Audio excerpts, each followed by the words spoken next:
മുയ്ത്തായ് എന്ന ആയോധന കലയിൽ വെന്നിക്കൊടി പാറിച്ച് ശ്രദ്ധേയരാവുകയാണ് മാവേലിക്കര സ്വദേശികളായ സഹോദരങ്ങൾ.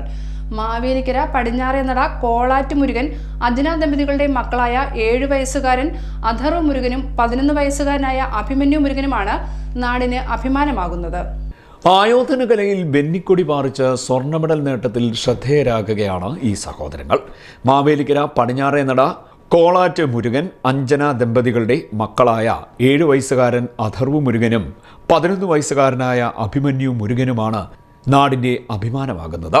മുയ്ത്തായി എന്ന ആയോധന കലയിൽ നിരവധി മത്സരങ്ങളിൽ സ്വർണ്ണ മെഡലുകൾ വാരിക്കൂട്ടിയ അഥർവ് മുരുകൻ വീണ്ടും സ്വർണ്ണ മെഡൽ ജേതാവായിരിക്കുന്നു. ജൂൺ 28, 29 തീയതികളിലായി കൊല്ലം കടക്കൽ SHM എഞ്ചിനീയറിംഗ് കോളേജിൽ നടന്ന 8ാമത് കേരള സ്റ്റേറ്റ് പെൻസാക് സിലാറ്റ് സംസ്ഥാന മത്സരത്തിൽ സഹോദരങ്ങൾ സ്വർണം നേടി നാടിന് അഭിമാനം സമ്മാനിച്ചു. Indian pencak silat federation, pencak silat association of Kerala എന്നിവയുടെ ആഭിമുഖ്യത്തിലാണ് ചാമ്പ്യൻഷിപ്പ് സംഘടിപ്പിച്ചത്. International academy of ninja and kick boxing പരിശീലകനായ മാവേലിക്കര മാങ്ങാങ്കുഴി സ്വദേശി K. രാജേഷാണ് ഇരുവരുടെയും പരിശീലകൻ.